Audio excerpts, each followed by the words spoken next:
ka foli ni tanuni lase an lamɛnbagaw bɛɛ lajɛlen ma minnu bɛ sɔgɔlen bɛ an ka kunnafoni siraw la nin waati ninnu na nin ye malikura kunnafoni talan gosikan ye ka bɔ studio 53 kɔnɔna na bɛ wasoba la Washington DC an ka bi alamisa dunya bɛ kalo tile 25 san 2024 kunnafoni kumabaw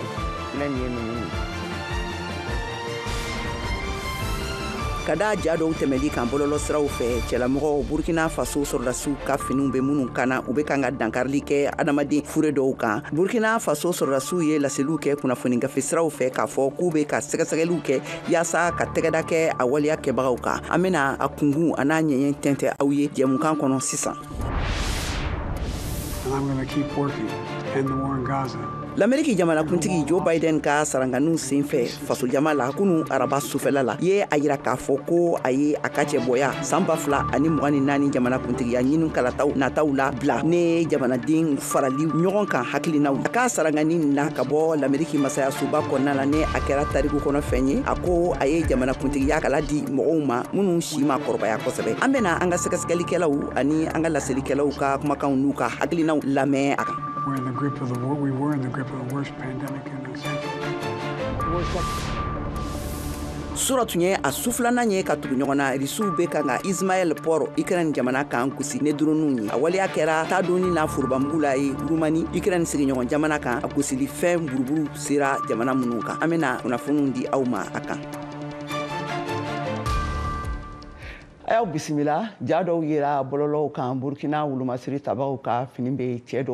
cɛlamɔgɔ dɔw kana u bɛ kan ka dankari kɛ fure dɔw la ka da a kan sɔrɔdasiw ka ɲɛmɔgɔyaso u ye laseliw kɛ k'a fɔ ko u bɛ sɛgɛsɛgɛliw la u ka sɔrɔdasiw ani u dɛmɛbakɛlaw kɛnyɛrɛ ye kulu n'u bɛ wele ko VDP olu kan yaasa ka tɛgɛda kɛ a waleya kɛbaga ninnu kan Kadiya Tarawele Vewa Banbara ka laselikɛla ka bɔ Wagadugu bɛ ɲɛfɔli kɛ an ye a kan an k'a lamɛn.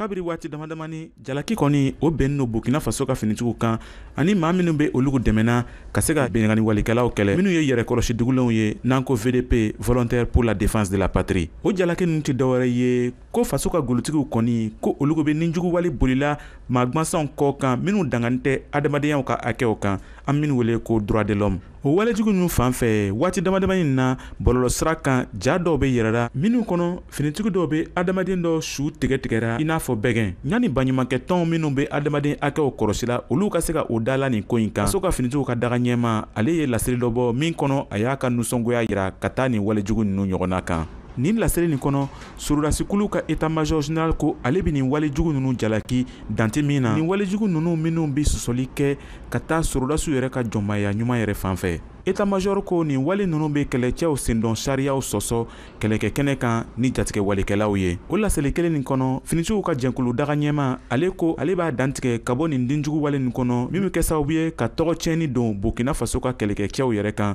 u ka baaraw la état-major général de l'armée kɔni y'a yira ko sɛgɛsɛgɛli bɛna se ka kɛ yaasa ka se ka tigɛda maa minnu bɛ nɔ bɛ nin walejugu ninnu kɔnɔ nin jalaki ninnu bɛ lara faso ka finitigiw kan tuma n'a min na minisiri min bɛ lankanakow kunna ani minisiri min bɛ kunnafolidikow kunna olugu y'a yira ko faso ka finitigiw kɔni olugu kalanna kosɛbɛ ka taa adamadenyaw ka hakɛw kɔrɔsili kan an min wele ko droits humains a siɲɛko fɔlɔ tɛ nin ye ni jalaki bɛ lara faso ka finitigiw kan nka sɛgɛsɛgɛli minnu bɛ bɔ kiiritigɛsow kɔnɔ olu ma se ka kɔ jaabi ɲɛnaman di n'a sɔrɔla faso ka finitigiw nɔ bɛ nin walejugu ninnu na nin tun ye Kadiya Tarawele kumakan ye ka bɔ Wagadugu Burkina Faso. Mamadou Tall ye sifin ye min ni a somɔgɔw bolila ka bɔ Jalasagu Mali camancɛ an fanfɛ mara yɔrɔw la fitinɛ ɲɛ ka na Bamakɔ hakaja u bɛ gɛrɛntɛba kɔnɔna na a cɛsirila ka bac examen ko sɔrɔ Mohamed Daɲugu Vewa Banbara ka laselikɛla ka bɔ Bamakɔ bɛ sɛgɛsɛgɛliw kɛ a kan an k'a lamɛn. Mamadou Tall ale ni a ka denbaya olu bɔra Jalasagu juin kalo san 2019 u bolila kɛlɛ minnu n'olu tun bɛ jamana cɛmancɛ fan fɛ kɛrɛnkɛrɛnnenya la Jalasagu nka u selen Bamakɔ centre mobile la Suguni kɔ a ka kalanko a ma o kɛ bolo kɔfɛ ko ye salon baki kɔni ale tun bɛ o cɛdenw na wa a y'o sɔrɔ bi na sanfɛ kalanden don Mamadou Tall an ka lamɛn. Ka ne to so ne tun bɛ 8e année na ne tun bɛ Jalasagu ekɔlisoba yɛrɛ la. Ne nana yan ne nana don Sogonikɔ ekɔlisoba la yan ɲɛmɔgɔ de ne don yen nɔ ala y'a kɛ n ye defu sɔrɔ n taara n ka lycée continuer Bianson Dambele la an ye bagi sɔrɔ yen salo depuis nana nɔ n tɛ école minan san école minanw bɛ di ne ma kaye ni bigu bɛɛ bɛ di ne ma n bɛ taa kalanyɔrɔ la n fana n seko kɛ ka examen sɔrɔ.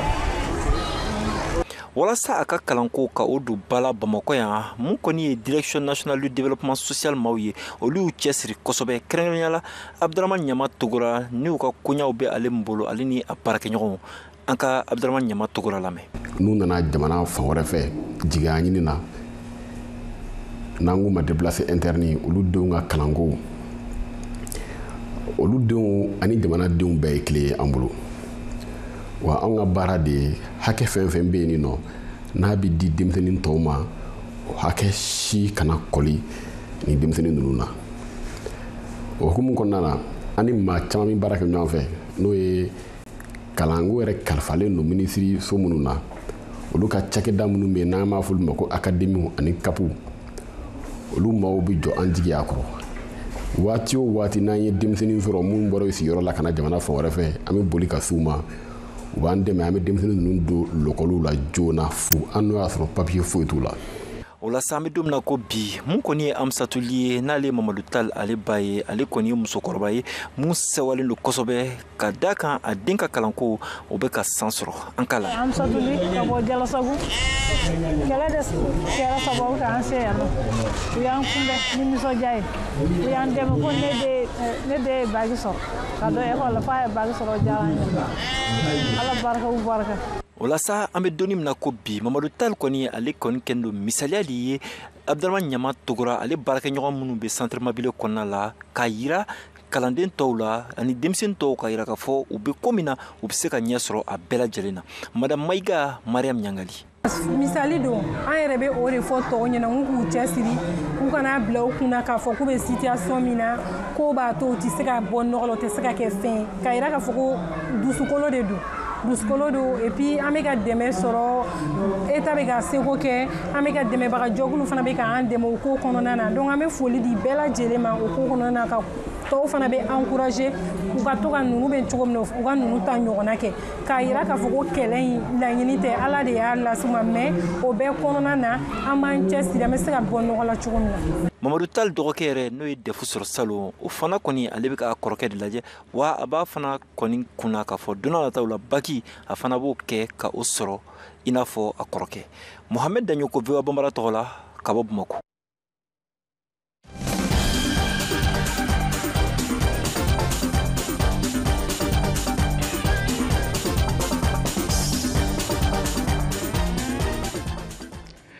Mandela Washington Fellow for Young African Leaders ne a bɛ wele ko Yali ye l'Amérique ka yiriwali bolo bilalen ye 5 ans yaasa ka dɛmɛ don farafina sifin fitinɛ yelenw olu ma u ka baaraw la ɲina ka kɛɲɛ a san 10nan ɲɛnamayaliw ye u ye farafina sifin 6,500 ɲɔgɔnna de wele ka na n'u ye l'Amérique jamana kan yan Modibo Dambele ye a dɔ kunbɛn ale tɔgɔ ko Salimata Kone maliden don an k'u ka masala lamɛn. Bon, ne bɛ baara kɛ particulièrement projet dɔ de ka Organisation internationale pour la migration na min bɛ mɔgɔw dɛmɛ ka trafficking kɛlɛ. Donc ne appliquera Mandela Washington Fellowship la min ye programme dɔ ye gouvernement américain bɛ programme min labila africain leaderw ye denmisɛnnin jeune leaderw ye ka na Amérique yan nɔ semaine damadamaw na k'u dɛmɛ k'u dege leadership la minnu bɛ na u dɛmɛ ka baara kɛ ni jɛkulu ye Mali la yen nɔ u ka duguw la o de ye ne se yan. O la i nalen i taara Amérique dugu jumɛn na ni u y'aw kalan mun de la aw ka nin dɔgɔkun 6 kɔnɔna la. Ne bɛ Georgia ne bɛ état de Georgia de la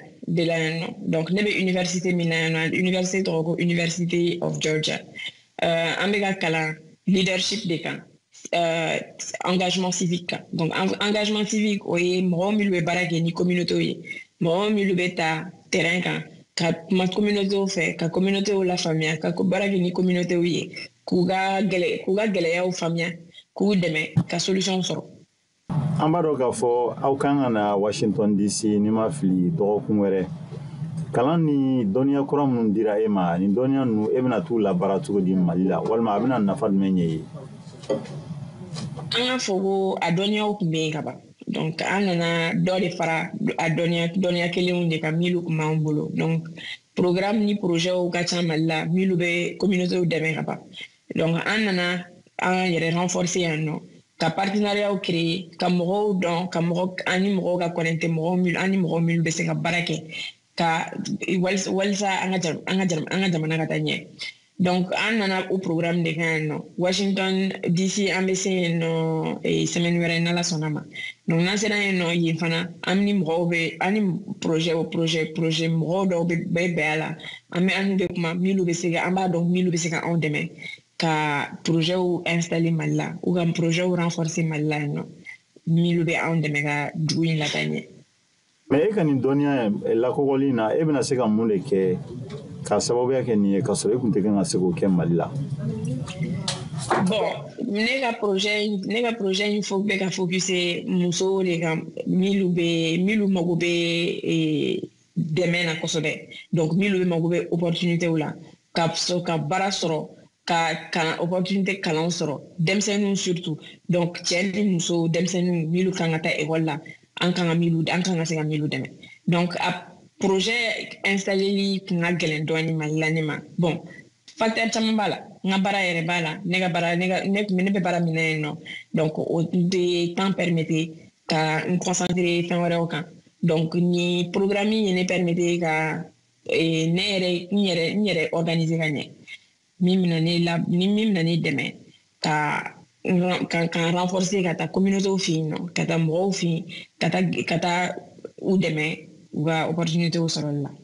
Mais kɛlɛɲɛbolilaw kɛrɛnkɛrɛnlela musolaka minnu bɛ yen ani denmisɛnnin minnu bɛ Bamako ani Mali yɔrɔ wɛrɛw caman na e ka ni kalan in senfɛ ni o sɔrɔla Ameriki ni Mali ka tɛgɛdigi ɲɔgɔn fɛ e bɛna se ka mun de kɛ olu mɔgɔw ye? A fɛnw ka ca a bɛ daminɛ information yɛrɛ dili ma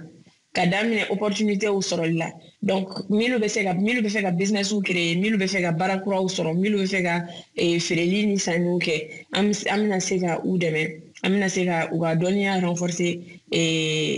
kalan fɛ minnu tɛ wariko faamuya kosɛbɛ. Donc mɔgɔw bɛ wari ɲini na mais an tɛ wari faamuya kosɛbɛ. An tɛ wariw an yɛrɛ organiser cogo ka wariw organiser cogo mɔgɔ caman bɛ yen minnu t'o faamuya kosɛbɛ. Donc an yɛrɛ bɛna se ka mɔgɔw dɛmɛ an bɛna se ka musow dɛmɛ k'u yɛrɛ organiser. Wari bɛ mara cogo min na wari bɛ investir cogo min na i bɛ se ka wari don baara min na min bɛna tila k'i nafa kosɛbɛ o kɔfɛ. Donc an bɛna se k'olu bɛɛ kɛ. An bɛna se ka baara kɛ ekɔliw fana nɔfɛ k'a lajɛ gɛlɛya minnu b'u bolo denmisɛnninw bɛ gɛlɛya minnu sɔrɔ ka na min b'a to u tɛ se ka na ekɔli la don bɛɛ ou bien olu tɛ se ka se ekɔli la yen nɔ olu tɛ se ka concentrer kalan na yen nɔ o gɛlɛyaw ye minnu ye o ni an yɛrɛ bɛ se ka accompagnement min kɛ an bɛ se ka fana partenariat créer ni Amérique yan nɔ mɔgɔw fɛ cogo min na n'olu bɛ se ka o renforcer ni scolarité saraliw de don ni fourniture saraliw de don an bɛna se k'o partenariat ninnu créer yan nɔ ni entreprisew créer cogo de fana de don ni wari bɛ lamara cogo min na ni investissement bɛ kɛ cogo min na i b'i ka wari don baara jumɛn de la min bɛ tila k'i nafa kɔfɛ i bɛ se ka sanni jumɛn de kɛ i bɛ tila k'a feere. Ni mɛ an ladon an ka jɛmukan taku fɔlɔ banni kɔnɔna la an b'a ɲini fɔ a ka to nɛgɛ kan an b'an tulo kɛrɛmu an bɛ segin ka na kunnafoni tɔw di aw ma sisan.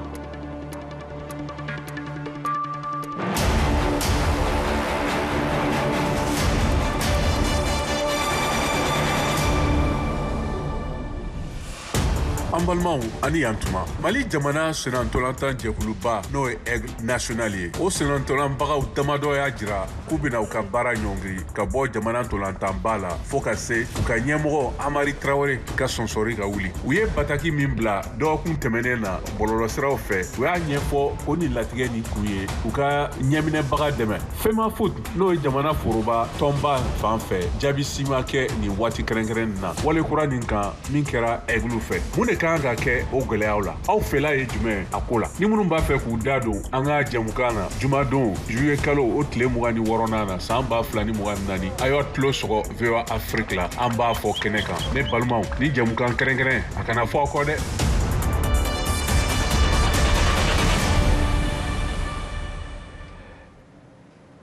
bi alamisa in na banisirala ye Gaza gosi ko kura ka da Palestine kɛnɛya baarakɛlaw ka laseliw kan k'a sɔrɔ sɔrɔdasiw ka ɲɛmɔgɔyaso ye laseli kɛ k'u ye banisirala mɔgɔ welekulen 5 ɲɔgɔn na Hamasi fɛ su ye minnu fagara kabini octobre kalo tile 7 tɛmɛnen ninnu na. Palestine kɛnɛya baarakɛlaw tilala tuguni ka seereyaw kɛ k'u ye mɔgɔ 4 fagalen ka fara 12 joginen kan ta ka taa n'u ye lapitaniso la gosili ninnu kɔfɛ Gaza kɔgɔdugan fanfɛla la bi alamisa la. A ka bisimilaliw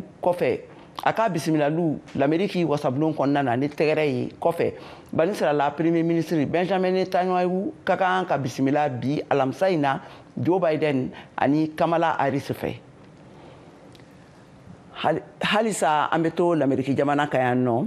Ayiwa l'Amérique jamanakuntigi Joe Biden ale ye sarankaniw kɛ kunu araba sufɛla la l'Amérique jamanadenw ye ka a ka dansigiliw a ka politikikulu ka novembre kalo nata kalataw san 2024 jamanakuntigi ɲini kalataw la cɛbɔyaw la ayiwa o kun k'o laseliw kɛ mɔgɔw ye. Modibo Dambele bɛ ɲɛfɔli kɛ an ye a kan an ka lamɛn. When you elect me to this office, I promise to always level with you, to tell you the truth. Ne bɛ nin baara in tanu kosɛbɛ nka an ka jamana ka di n ye ka tɛmɛ a kan. Nin kɛra cɛkɔrɔba san 81 ni o ye Biden ye ale ka laseli ye ka ɲɛsin jamanadenw ma mun tari jɔ fo sanga heure 1 kɔnɔna la. A ye weleweleda kɛ k'u ka ɲɔgɔn minɛ wagati min na jamana tilalen don. K'u sinsi bɛɛjɛ fanga kan ka bɔ ɲɔgɔn kɔniyali kɔnɔna la ko bɛɛjɛ fanga makarali o misimisi de bɛ senna nin wagati na wa ko o nafa de ka bon ka tɛmɛ fɛn bɛɛ kan Biden ka kuma la ne y'a ye k'a fɔ fɛn mun ka ɲi kosɛbɛ o de ye ka takala k'a di mɔgɔ kura wɛrɛw ma k'o de y'a kɛ ko ɲuman ye yaasa an ka jamana bɛ se ka fara ɲɔgɔn kan cogo min na nin ye Biden ka jabarani tiɲɛ fɔlɔ ye kabi a balila ka laseli kɛ k'a fɔ ko a ka jamana ɲɛmɔgɔ dankan Kamala Harris ni ale san 59 ye k'o de kan ka kɛ u ka bɛrɛbɛrɛ tɔn ka musobɔ ye jamana ɲɛmɔgɔ kalata minnu kan ka na a ko a bɛ ko dɔn a kolo ka gɛlɛ wa a cɛsirilen don Biden ka kuma la a ka foroba laseli 4nan a ye mun fɔ kabi Ameriki famaya so kɔnɔna la mun bɛ sɔn ka na kɛ a ka laban ye. Biden ale y'i senbɔ Ameriki jamana ɲɛmɔgɔya ɲinini la kɔfɛ kosɛbɛ ka tɛmɛ tɔ fɛn fɛn y'a kɛ a ɲɛma k'a sababuya kɛ dɔgɔkun caman a yɛrɛ ka bɛrɛbɛrɛtɔn mɔgɔw olu kɛlen ka a jagoya a kan ani Donald Trump olu ka baro senfɛ ni a ma se k'a yɛrɛ lafasa kosɛbɛ misimisi bonyala ka ɲɛsin a si yanfan ma a si ma a kumatɔ la ni a kan sisilen ye ka sababuya kɛ covid murankɛ ye Biden ko ale ye waleya minnu kɛ a ka nin baara in kɔnɔna la ko wagati sera ka nin ko kalifa mɔgɔ wɛrɛ ma o la a ko wagati sera ani yɔrɔ kura wɛrɛ fɛnɛ sera k'a di kan kura wɛrɛw ma kan minnu ni olu ye kan kɛnɛkɛnɛlenw ye denmisɛnnin kanw ko o wagati ani o yɔrɔ ko wa o de ye sisan ye Biden sinsira kan k'a fɔ ko ale tɛ tɔngɔnɔ ye mun bi tun a sen kelen kan ko wa a bɛna to a ka baara la ka ɲɛsin kɛrɛnkɛrɛnla sɔrɔ fanfɛla ma ani politiki kumaw kɛrɛnkɛrɛnlela kɛnɛma politiki kumaw fo ka taa se a ka fanga sarati banni ma ko ni kalo wɔɔrɔ laban ninnu natɔ la a bɛna a sinsin jamana ɲɛmɔgɔya baara kan. We'll keep NATO stronger and I'll make it more powerful and more united. Yasa aw ka se ka faamuyali sɔrɔ Joe Biden ka sɔrɔ araba sufɛ sarankali ninnu na l'Amérique jamanadenw ye an ye wele bila Mohamed El Mansour Al Mahmoud ma ale ye politiki lajɛbaga ye ani a dɔnbaga lajɛ don a sigilen bɛ yan nɔ Philadelphie l'Amérique jamana kan Mohamed ni tulo b'an na an ka foli b'i ye i bisimila. nga foli b'aw bɛɛ lajɛlen fana ye. Ayiwa mun de bɛ se ka to mɔgɔw hakili la ka kɛɲɛ ni Joe Biden ka nin kumakan ninnu ye? Bon, Joe Biden ka nin kumakan ninnu kɔni an bɛ se ka mun t'a la o de a kumana kosɛbɛ bɛn ni keleya kan. A kumana fana kiiri kan. A kumana kosɛbɛ fana sɔrɔ u ka sɔrɔ kan. Donc a kumana fana baara minnu kɛra olu yɛrɛ fɛ olu yɛrɛ baara minnu kɛ minnu ɲɛna a kumana olu yɛrɛ fana kan kosɛbɛ. A ka kuma yɛrɛ fana kɔnɔ a kumana kosɛbɛ fana bɛɛjɛ fanga kan. A y'a yira k'a fɔ fanga ye jamanadenw de ta ye bɛɛjɛ fanga de kɔnɔna na jamanadenw bɛ fanga ta ka kalifa olu yɛrɛ ma. Donc ayiwa ka tɛmɛ halisa ni ɲininkali ye Joe Biden ka cɛbɔya ninnu bilali nafa bɛ se ka kɛ mun ye l'Amérique jamana kuntigi ɲini kalata nataw kan ani fana jamanadenw républicains ani jamanadenw yɛrɛ ye mun de fɔ a koɲa la dakuruɲa damadɔ la? Non. Joe Biden ka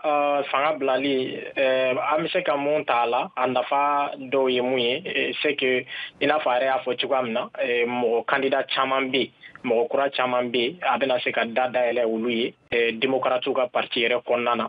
pour que olu fana bɛ se ka u kan bɔ fanga nɔfɛ cogoya min na. Donc a ka nin décision in fana ka a yɛrɛ mabɔ a fana a kuma cayara kosɛbɛ fana États-Unis kɔnɔna na. Donc kumaw kɛra u ka baara minnu kɛ minnu ɲɛna ale ni baara minnu kɛra minnu fana ma ɲɛ. Donc kumaw kɛra olu kan kosɛbɛ républicains yɛrɛ kumana caman kumana olu kɔni y'a ye ka kɛ n'a fɔ ko ɲuman don olu bolo a bɛ se k'olu permettre ka fanga sɔrɔ. Biden yɛrɛ ka mɔgɔ dɔw bɛ minnu ma décision ye ka kɛ n'a fɔ décision ɲuman don olu tun bɛ fɛ a ka continuer a ka deuxième mandat kɛ. Donc bon a ka parti yɛrɛ kɔnɔna na mɔgɔ wɛrɛw fana sɔrɔla minnu ko tiɲɛ yɛrɛ la olu b'a fɛ a ka ɲɔngiri nin yɔrɔ la. D'accord Mohamed an ka foli b'i ye nin diyara an ye kosɛbɛ k'a fɔ an lamɛnbagaw bɛɛ lajɛlen ye nin tun ye Mohamed El Mansour Al Mahmoud ka bɔ Philadelphie ka seereyaw ye Joe Biden l'Amérique jamanakuntigi ka sɔrɔ kumakanw kan. Ka tɛmɛ ne kunnafoniw ye sɔrɔ tun ye su fila ɲɔgɔnna ye Rusiw bɛ kan ka halisa Ismail Port Ukraine jamana kan gosi ne droniw ye a waleya a kɛra ta donnen ye forobamugu la ka se fo Rumani jamana kan u sigiɲɔgɔn jamana Ukraine sigiɲɔgɔn jamana awa a gosili ninnu buruburu taara se fo jamana minnu kan Mariam Tarawele bɛ a ɲɛfɔ an ye an ka kumakanw lamɛn. Moscow kelen do ka dɔ fara a ka wulikajɔ kɛlɛw kan Ukraine worodugu yan fan fɛ wa a koɲɛ kelen do ka degun lase u ka taamasiraw ma min bi tɛmɛ n'u ka bololaminɛw ye n'an k'o ma ko marchandises u ka dugumala sira minnu bɛ yen n'olu ye infrastructure ye camanba de tiɲɛna duguden mɔgɔ fila de jogina a sen fɛ i n'a fɔ Ismaël o marabolo ɲɛmɔgɔw ye a kunnafoni lase cogo min na Ukraine jamana finitigiw ye laseli kɛ k'a fɔ ko Rusila finitigiw ye u ka sanfɛ kɛlɛkɛ pankulu n'a bɛ wele ko drone 38 de gosi ko nin sanfɛ kɛlɛkɛ pankulu ninnu bɛɛ lajɛlen dilanna Iran jamana fɛ nka k'olu ka kɛlɛkɛcɛw sera ka 25 tiɲɛ a la ka fara o kan sanfɛ pankulu 3 wɛrɛ n'o bɛ wele ko Shahed fɛnɛ bɛɛ lajɛlen tununa kuma min na u tun bɛ fiɲɛ la ka Ukraine dancɛ cɛci ka taa Rumani fan fɛ diɲɛ sengulabaw ka jɛkulu OTAN o tɔnden dɔ de ye nin kunnafoni lase a ko ka kɔn nin dangarili ninnu ɲɛ ko dangarili wɛrɛ tun kɛra ka kɔrɔ Ukraine jamana finitigiw fɛ ko min kɛra sababu ye ko ka mɔgɔ 3 jogi a marabolo fanfɛ yɔrɔ ninnu na ni a yɔrɔ kofɔlen bɛ ka taa Danube fan fɛ u ka babolo fan dɔ fɛ duguden minnu sigilen do yen fanfɛ yɔrɔw la ni a fanba bɛɛ lajɛlen ye Rumani jamanadenw ye fɛnɛ y'a seereya k'u solila ka wuli ni mugujugu cili gɛlɛn mankan caman ye wa ko min kɛra sababu ye ko ka kunnafoni teliman nabila u ka nɛgɛjuru siraw fɛ n'o bɛ wele ko alerte téléphonique Finland finitigi jɛkulu minnu ni olu kelen do k'u daga nin yɔrɔ kofɔlen in na yɔrɔ min ye OTAN jɛkulu ka finitigiw daga yɔrɔ ye fɛnɛ gosira nin dangarili ninnu senfɛ u ka minisiri min sigilen do lakanako kunna bi fɛnɛ ye nin kunnafoni lase dangarili wale minnu daminɛna kabiri araba ko n'a kun tun ye ko ka kɛlɛkɛminɛ dɔw lakodɔn minnu binna ka taa ka dugukolo fan dɔ fɛ y'a to u ka se ka pankulu binnen dɔw kungurun sɔrɔ n'o dɔrɔnw bɛ wele ko Shahed ko min bɛɛ lajɛlen lakodɔnna k'a fɔ ko Rusila jamana ta do n'a bɛ wele ko Tibjeran 1 2 n'a binnen yera Ploru o dugu fanfɛ yɔrɔw la wulikajɔ ɲininiw kɔni k'olu be senna hali bi a marabolo fanfɛyɔrɔ bɛɛ lajɛlen na i n'a fɔ u ka lakana minisiri ye a da a ka laseliw kan cogo min na a y'a lase k'a baaraw taabolo ka gɛlɛn baw a yɔrɔ kofɔlen ninnu k'olu labɔli ka gɛlɛn urumani ciladenkulu ɲɛmɔgɔ n'o bɛ wele ko luminita odobescu ye nin waliya ninnu kɔn kosɛbɛ a ka x bɔlɔlɔ sanfɛ ko nin dangarili ninnu jatilen don i n'a fɔ moscow ka karogɛlɛya wale wa fɛnɛ k'ale ye a kunnafoni bɛɛ lajɛlen lase u ka tɔndenkuluw ma minnu bɛɛ lajɛlen bɛ OTAN jɛkulu kɔnɔ ka fara a pankulu binnen dɔw buruburu kan.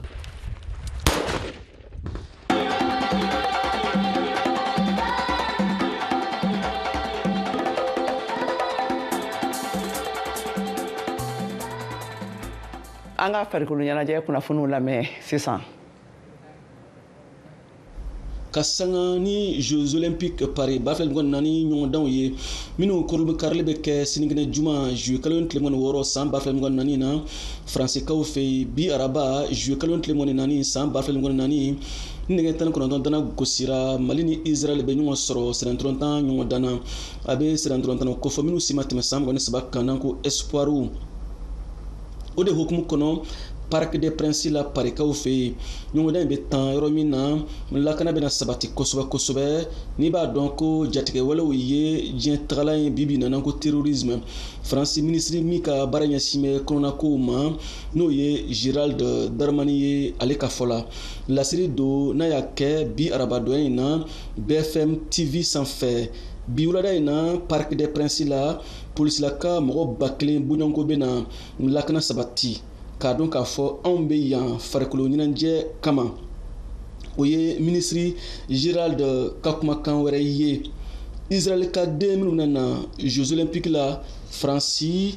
o bɛna lakana sɔrɔ n'i b'a dɔn ko Israel ni Hamas bande Gaza mankanw ye diɲɛ labɔ bibi na o de la lakana tigilamɔgɔ dɔ ka kumakan AFP fɛ y'a yira ko mɔgɔw ka kan k'u sigi ni gɛlɛyaw ye ɲɔgɔndan in na n'o ye Jeux Olympiques waati ye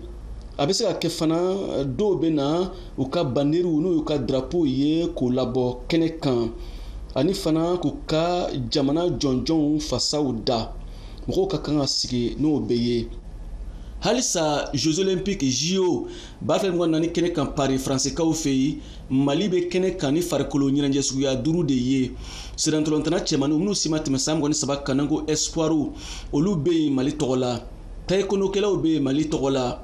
athlétisme boli biribiri olu bɛ yen Mali tɔgɔ la boxe bolokuru olu bɛ yen Mali tɔgɔ la fo ka taa se natation ma nɔnikɛlaw olu bɛ yen Mali tɔgɔ la ni farikolo ɲɛnajɛ suguya 5 ninnu na 2 de qualifiera o kɔrɔ ye min ye olu ye ɲɔgɔndanw kɛ ka se kɛnɛ kan n'o ye JO kɛnɛ ye Fransikaw fɛ yen o la sirantɔlɔntanaw b'o la minnu si ma tɛmɛ san 23 kan espoir fo ka taa se taekwondo-kɛlaw ma karate ani minnu ye kɛnɛ sɔrɔ ka da kan u welela olu ye athlétisme boli biribiri boxe bolokuru olu ye kɛnɛ sɔrɔ ka da kan u welela fo ka taa se nɔnikɛlaw ma natation olu fana welela VOA Bamara tɔgɔ la Bamakɔ Siaka Traoré kala seli don.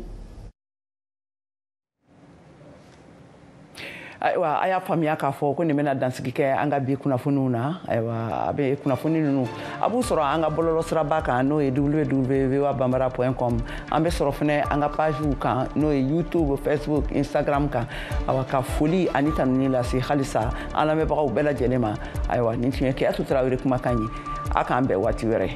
aw ni ce aw ka tulomajɔ la.